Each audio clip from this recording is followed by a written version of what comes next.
오늘도 매일의 기도를 통해 하나님께 더 가까이 나오신 여러분을 환영하고 축복합니다. 오늘도 주님과 동행하는 하루 되시기 바랍니다.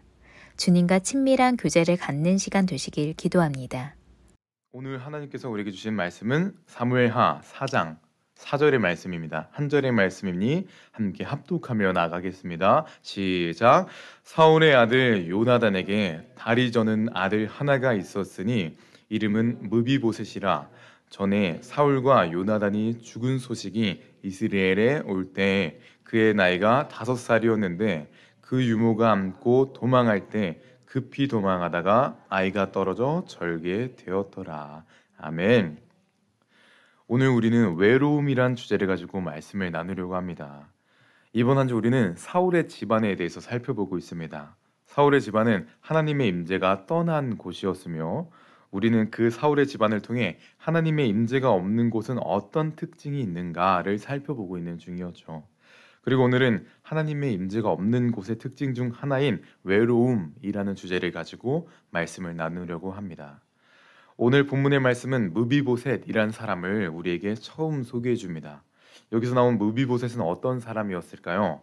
오늘 성경은 무비보셋의 특징을 나열하고 있는데 그는 사울의 아들인 요나단의 아들이었으며 5살 때 유모가 안고 도망하였고 도망하는 중에 다리를 다쳐 다리를 저는 사람이 되었다라고 성경은 기록하고 있습니다. 이것은 무비보셋이란 사람은 죄를 짓고 몰락한 왕의 손자였으며 그로 인해 5살이란 어린 나이부터 도망자의 삶을 살았던 사람이자 심지어 다리도 성하지 않는 사람이었다라고 기록하고 있는 것입니다. 무비보셋은 세상에게 버림받은 삶이었다라고 표현할 만큼 외로운 삶이었다라는 것입니다. 오늘 함께 본 4절을 공동 번역으로 보게 된다면 두 다리를 저는 이라고까지 기록하고 있습니다. 무비보셋은 다리 한쪽만 절고 조금만 저는 것이 아니라 두 다리 모두 저는 사람이었던 것이죠. 그렇게 무비보셋을 표현한 그림들과 내용들을 보면 양쪽 혹은 한쪽의 목발을 사용하는 것을 알 수가 있습니다. 따라서 다른 집안의 노예를 살아간 무비보셋은 다리가 성치 않으므로 맡겨진 일도 제대로 하지 못했음을 우리가 예상할 수가 있죠. 아마 같이 일하는 다른 노예들마저 제대로 일하지 못하는 무비보셋을 좋게 여기지 못했을 것입니다. 이렇듯 무비보셋은 모두에게 버림받은 듯한 외로운 삶을 살았을 것입니다. 그렇다면 무비보셋은 왜 이런 삶을 살게 되었을까요? 그는 이스라엘의 초대 왕의 손자였습니다. 왕가에서 태어난 왕이 계승자인 황태자의 아들로서 장래가 보장된 금수저 중에 금수저였죠. 외로움과는 먼 인생을 살았었습니다. 하지만 사울의 몰락과 함께 그의 인생이 흔들리기 시작합니다. 사울이 왕의 자리에서 무너질 때 무비보셋의 인생도 바뀌게 된 것이죠. 그렇다면 사울이 무너진 이유는 무엇이었을까요? 사무엘상 16장 14절입니다. 함께 읽고 나가겠습니다. 여호와의 영이 사울에게서 떠나고 여호와께서 부리시는 악령이 그를 범죄하게 한지라. 아멘. 이스라엘의 초대 왕이었던 사울에게 성령이 떠나셨고 그는 번뇌, 공포에 떨게 되었습니다. 그 시작으로부터 사울은 더욱더 다윗을 죽이려는 삶을 살아갑니다. 사울로부터 성령이 떠났을 때 사울의 몰락이 시작된 것이죠. 그리고 사울의 몰락으로 인해 그 손자였던 무비보셋은 이러한 외로움이 가득한 인생을 살게 되었던 것입니다. 여기서 볼 수 있는 첫 번째 주제이자 오늘 말씀 주제와 연결되는 메시지는 바로 하나님의 임재가 없는 곳은 외로움을 만든다라는 것입니다. 하나님의 임재가 떠난 사울은 더욱이 다윗을 미워하고 시기하게 됩니다. 누구 하나 믿지 못하는 삶을 살게 된 사울은 외로운 삶을 살 수밖에 없게 되었던 것입니다. 공동체에서 누구 하나 믿지 못하게 되면 외로움이 따를 수밖에 없습니다. 이렇듯 우리는 우리의 공동체를 점검해 봐야 하는 것이죠. 만약 우리 공동체에 외로움을 느끼는 사람이 있다면, 우리가 공동체 속에 외로움을 느끼고 있다면 성령님의 임재가 있는 공동체인지 한번 돌아보아야 하는 것입니다. 그런데 오늘 성경은 사울뿐만 아니라 그의 손자인 무비보셋까지 외로움을 경험했다라고 하고 있습니다. 이것이 하나님의 임재가 떠난 곳이 위험한 곳이며 우리가 경계해야 하는 이유가 있는 것이죠. 성령이 떠난 사람은 사울이었습니다. 하지만 외로움은 사울뿐만 아니라 그의 손자인 무비보셋까지 그 극심한 외로움을 경험하게 됐습니다. 외로움은 본인뿐만 아니라 자신이 속한 공동체의 다음 세대까지 다른 사람까지 이어질 수 있다는 것이죠. 누군가 믿지 못하고 외로워하는 사람은 다른 사람을 외롭게 만들 수밖에 없는 것입니다. 하나님의 임재가 떠난 공동체엔 이런 악순환이 반복될 수밖에 없는 것이죠. 그렇게 우리는 하나님의 임재를 경험해야 하는 것이며 하나님의 임재를 경험함으로 외로움을 끝내야 하는 것입니다. 다시 성경으로 돌아와 그렇다면 우리는 외로움을 끝내야 하는데 불쌍한 무비보셋, 외로운 무비보셋은 어떻게 이러한 외로움을 끝낼 수 있었을까요? 오늘 보진 않았지만 무비보셋의 이야기를 다룬 9장, 사무엘하 9장의 내용은 이렇게 고백합니다. 함께 읽어 나가겠습니다. 다윗이 그에게 이르되 무소하지 말라. 내가 반드시 내 아버지 요나단으로 말미암아 내게 은총을 베풀리라. 내가 내 할아버지 사울의 모든 발을 다 내게 도로 주겠고 또 너는 항상 내 상에게 떡을 아멘. 사울과 요나단이 죽고 다윗의 통치가 계속되고 있었을 때 다윗은 사울의 집안에서 남아있는 이들을 찾기 시작합니다. 이것은 이전에 요나단에게 받았다 은혜를 기억하고 있었기 때문이죠. 그래서 사울의 사람들을 찾던 다윗은 무비보셋을 찾게 됩니다. 그리고 무비보셋을 왕궁으로 초대하죠. 그런데 무비보셋은 두려워할 수밖에 없었을 것입니다. 할아버지였던 사울이 다윗을 죽이려고 했었고 이제 그 죄값을 내가 치르겠구나라는 생각에 두려울 수밖에 없었을 것입니다. 그렇게 두려워하던 무비보셋에게 방금 보았던 7절의 말씀처럼 다윗은 이야기한 것입니다. 무비보셋아, 두려워하지 마. 너의 아버지 요나단으로 받은 은혜를 내가 너에게 베풀 거야. 그리고 사울의 재산도 너에게 상속할 거야. 그리고 가장 중요한 너는 항상 나와 함께 한 상에서 식사를 할 거야 라고 다윗은 무비보셋에게 이야기합니다. 무비보셋의 그 외로운 삶은 이제 끝나게 된 것이죠. 하나님의 임재가 없었던 사울의 집안으로 인해 무비보셋은 외로움을 경험할 수밖에 없었고 이제는 하나님의 임재가 가득한 다윗의 집안으로 들어와 무비보셋의 외로움이 끝나게 된 것입니다. 이것을 통해 볼 수 있는 오늘 두 번째 메시지는 하나님의 임재가 있는 곳은 외로움을 끝낸다라는 메시지입니다. 하나님의 임재가 가득했던 다윗의 집은 무비보셋의 외로움 속에 있는 무비보셋을 건져냅니다. 당시의 왕의 식탁에서 함께 식사를 한다는 것은 왕의 자녀들과 동급의 위치에 둔다는 것이었고 이는 장애가 있음으로 겪는 수많은 외로움과 노예 생활로 겪는 외로움들이 끝나게 되는 것이죠. 이처럼 무비보셋은 하나님의 임재가 가득한 곳으로 들어온 것만으로도 외로움이 끝나게 된 것입니다. 그렇다면 우리는 우리의 공동체를 다시 한번 점검해야 합니다. 우리는 외로움을 만드는 곳입니까? 외로움을 끝내는 곳입니까? 우리가 속한 공동체에 누군가 들어왔을 때 우리는 그 사람의 외로움을 끝내고 있습니까? 아니면 계속해서 외로움을 만들고 있습니까? 하나님의 임재가 있는 곳이라면 우리는 외로움을 끝내는 공동체가 되어야 함을 저는 믿습니다. 그 맥락에서 저는 저희 행복이 가득한 교회는 정말 훌륭하다라고 생각을 합니다. 처음 교회에 방문하시는 분들을 잘 섬겨줄 때 그리고 끊임없이 연락할 때 하나님의 사랑을 전할 때 그들의 외로움이 끝날 수 있을 것입니다. 그리고 그 외로움이 끝날 때 우리 교회는 하나님의 임재가 있는 곳에 임을 증거가 되는 것이죠. 특별히 저희 다음 세대인 중구청 세대는 공동체는 새 학기를 시작하며 마니또를 진행하고 있습니다. 매일 만나서 진행할 수는 없어서 자기 마니또에게 익명으로 카카오톡을 보내고 계속 연락하며 지내고 있습니다. 그리고 사랑을 표현하고 있죠. 저의 개인적인 생각으로는 처음엔 그들끼리 잘 연락을 할까라는 생각을 하며 걱정은 했습니다. 하지만 마니또를 시작하고 지금 3일차, 4일차가 되고 있는데 지금 연락을 잘하고 있다는 이야기를 듣고 있으니 좀 마음이 놓이고 있습니다. 우리 중고청은 이런 시간을 통해서 서로를 알아가고 새로 들어온 학생들을 환영하고 섬기는 시간을 갖고 있는 것이죠. 그리고 그 시간들을 통해 외로움이 끝나는 시간들이 될 것입니다. 그리고 이 외로움이 끝나는 것을 통해 우리 행복이 가득한 교회는 하나님의 임재 속에 거하는 것을 경험하고 느낄 수 있을 것입니다. 이처럼 우리 교회는 하나님의 임재 속에 거하고 있는데 그렇다면 임재 속에 거하는 우리 개개인들은 어떠한 삶을 살아야 하는 것일까요? 하나님께서는 우리에게 어떤 삶을 살기를 원하실까요? 하나님께서 원하시는 그 삶을 살펴보기 위해서 사무엘하 9장 1절을 함께 읽겠습니다. 함께 읽어 나가겠습니다. 다윗이 이르되 사울의 집에 아직도 남은 사람이 있느냐? 내가 요나단으로 말미암아 그 사람에게 은총을 베풀리라 하니라. 아멘. 이 말씀은 다윗이 사울의 집안에 남아있는 이들을 찾고 있는 모습을 보고 있습니다. 몰락한 왕의 외로운 이들을, 그리고 은혜가 필요한 이들을 찾고 있는 것이죠.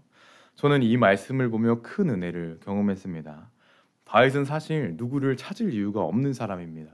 이미 통치를 잘하고 있으며 특히 사울의 왕가의 사람이라면 죄인인데 다윗 입장에선 필요 없는 죄인을 찾고 있는 것이죠. 그리고 그 결과 무비보셋을 찾아 그의 외로움을 끝내게 됩니다. 하나님의 임재 속에 거하는 다윗은 본인들만 행복한 것이 아니라 누군가의 외로움을 끝내기 위해 찾아 나선 것입니다. 그리고 하나님께서 오늘 우리에게도 너희가 하나님 임재 속에 거한다면, 임재 속에 거하는 삶이라면 이제 누군가의 외로움을 끝내기 위해 찾아 나서야 한다라고 말씀하고 계시는 겁니다. 이것이 오늘 우리에게 주시는 세 번째 메시지인 외로워하는 이들을 찾아 나서야 한다라는 것입니다. 우리가 하나님의 임재 안에 거한다면, 또 우리가 더 이상 외로움 안에 거하지 않는다면 이제 외로워하는 이들을 찾아 나서야 합니다. 그런데 찾아 나서야 할 때 우리는 어떤 마음을 가지고 찾아 나서야 할까요? 1절 후반부는 그 마음가짐을 말해주고 있습니다. 제가 읽겠습니다. 내가 요나단으로 말미암아 그 사람에게 은총을 베풀리라 하니라. 다윗이 무비보셋, 사울의 남은 자들을 찾은 이유는 무엇입니까? 바로 요나단에게 받은 사랑, 은혜를 기억했기 때문입니다. 요나단에게 받은 사랑을 받았기에, 그리고 기억했기에 이제는 그 사랑을 전해주기 위해서 무비보셋을 찾았던 것이죠. 무비보셋을 찾았지 않았더라면 다윗은 사울의 재산을 다 자기가 챙겼을 것입니다. 그리고 무비보셋을 챙기며 할애하는 시간도 단축할 수 있었을 것입니다. 하지만 다윗은 그 손해들을 생각하지 않고 요나단의 사랑을 기억하며 무비보셋을 찾았습니다. 우리도 이러기 원합니다. 우리가 외로운 이들을 찾아 나설 때 손해볼 수 있을 것 같습니다. 외로운 사람들과 대화하는 시간들, 그들을 섬기며 드는 물질들이 손해로 보일 수 있을 것입니다. 하지만 다윗은 그것을 손해로 보지 않았습니다. 오직 요나단에게 받은 사랑만을 기억했죠. 우리도 우리를 섬겨준 사람들의 사랑들이 있습니다. 그리고 여기까지 인도하신 하나님의 그 사랑이 있고 예수님의 피 흘리심이 있습니다. 우리가 받았던 사랑들, 그 은혜들을 기억할 때 우리는 외로워하는 그 누군가를 찾아 나설 수밖에 없는 것이죠. 여러분, 우리 이제 한번 해봅시다. 우리가 받은 은혜들을 기억할 때 우리는 외로워하는 이들을 찾아 나설 수밖에 없을 것입니다.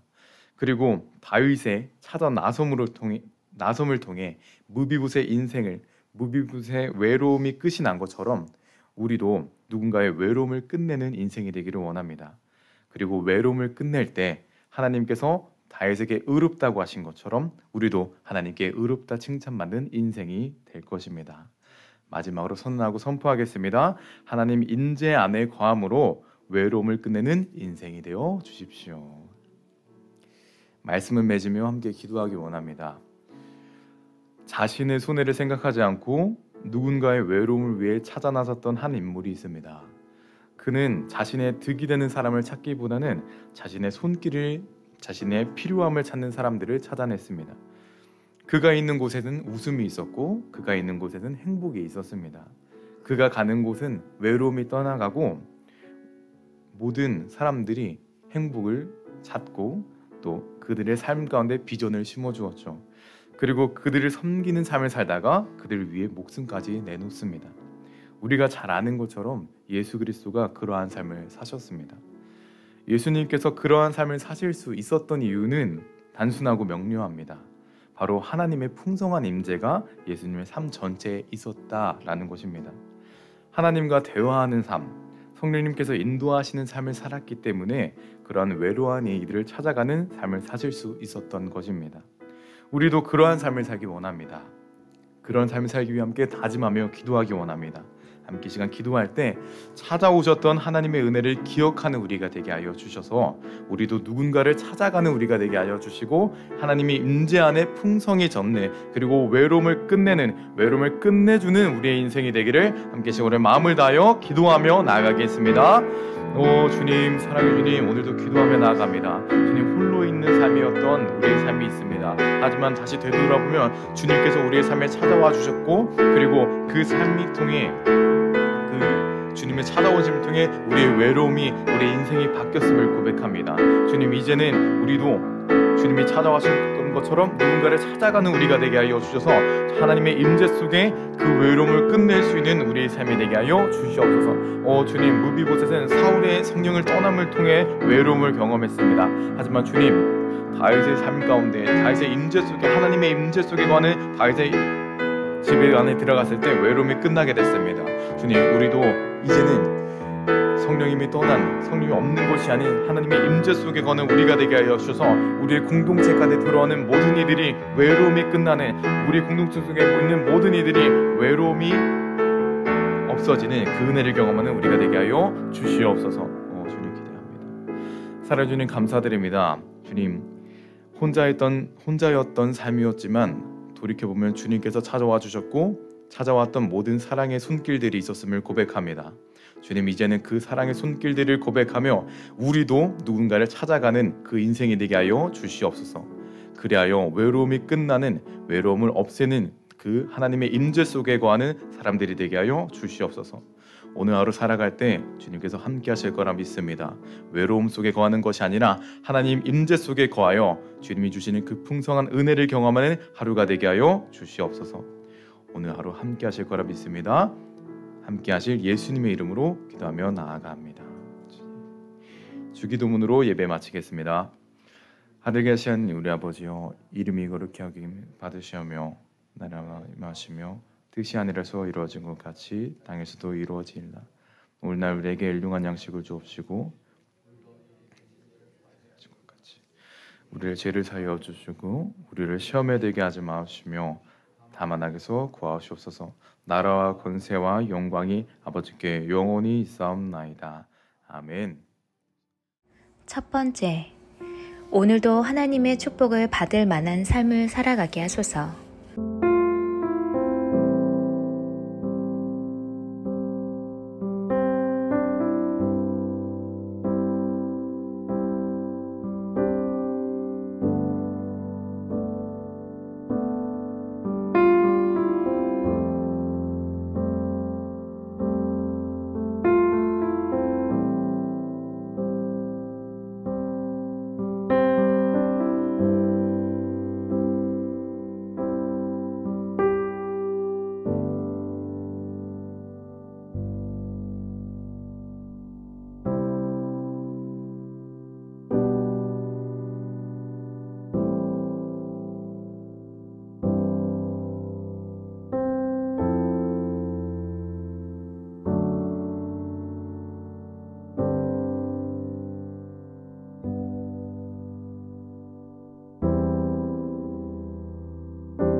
두 번째, 오늘도 산이 요동하든지 바다가 흉흉하든지 폭풍이 몰아치든지 나의 고정된 시선으로 말미암아 평안을 누리게 하소서.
세 번째, 앞일을 예측할 수 없어 두려움을 느낄 때 주님 안심하라 위로하여 주소서.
네 번째, 오늘 하루 한 사람 한 사람을 소중히 여기게 하소서.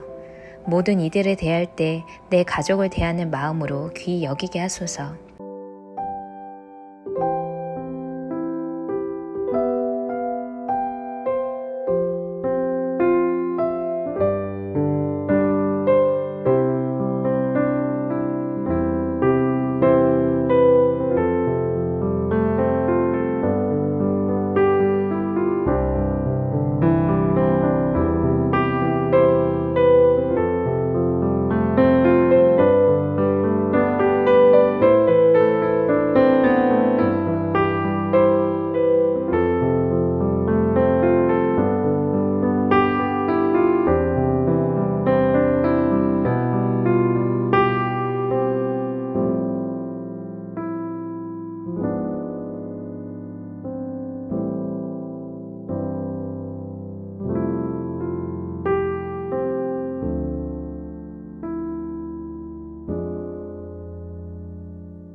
다섯 번째, 오늘도 모든 것을 주님께 맡기고 힘을 빼고 임하게 하소서.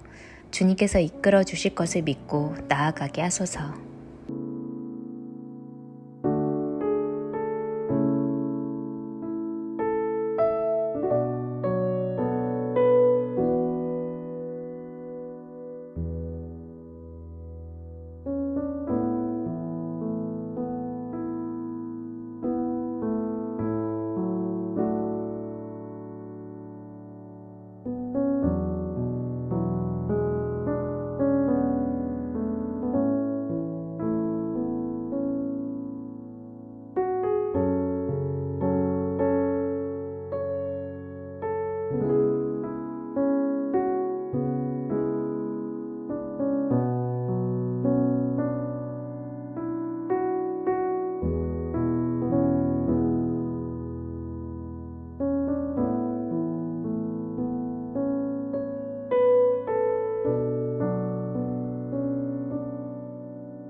하나님께서 우리의 기도에 영광 받으셨습니다.